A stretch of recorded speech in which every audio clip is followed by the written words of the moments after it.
Jeden pán poslanec Kotleba. Končím možnosť prihlásiť sa do rozpravy. Nech sa páči, pán poslanec.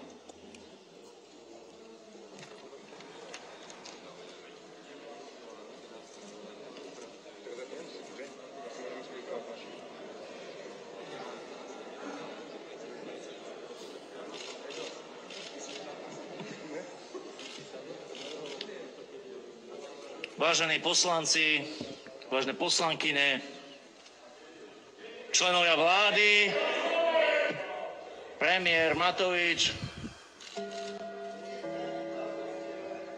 Pokoj v rokovacej sále, kolegovia.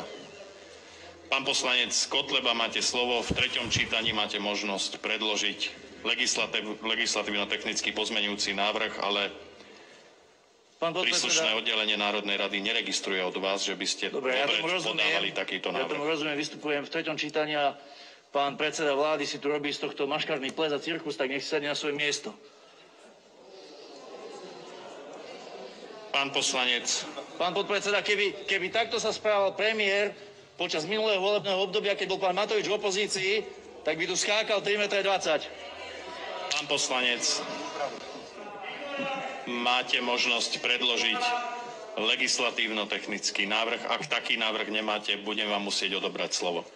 Rozpočet, ktorý ste spracovali a navrhli a ktorý máme hlasovať, tento rozpočet, pán Matovič. Pán poslanec.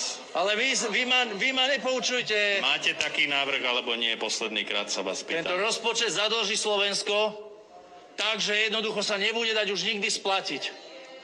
Takže vás prosím, aby ste za to nehlasovali, aby ste nepodporovali psychopata, ktorý ignoruje Národnú radu.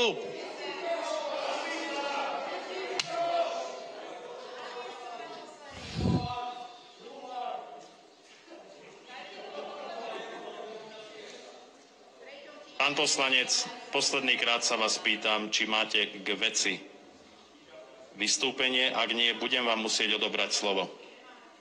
Pán podpredseda, nehnevajte sa, ale ja rešpektujem rokovací poriadok, ale kto tu nerešpektuje rokovací poriadok, ani občanov, ani nič na tomto Slovensku, ani zákon, je premiér Matovič.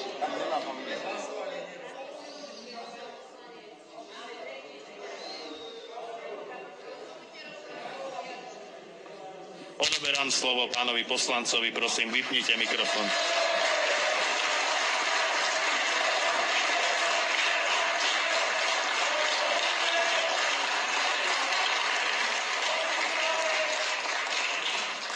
Vyhlasujem rozpravu za skončenú. Poprosím pán spravodajca, aby ste dali hlasovať o návrhu ako celku. Pán poslanec Kotleba.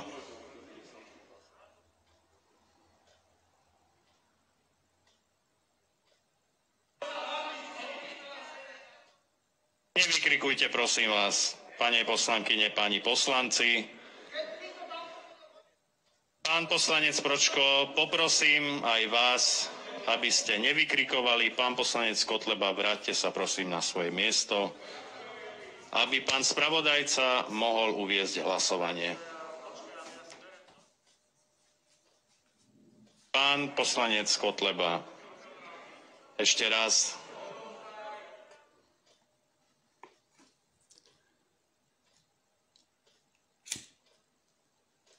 Pán poslanec Kotleba, nevrátite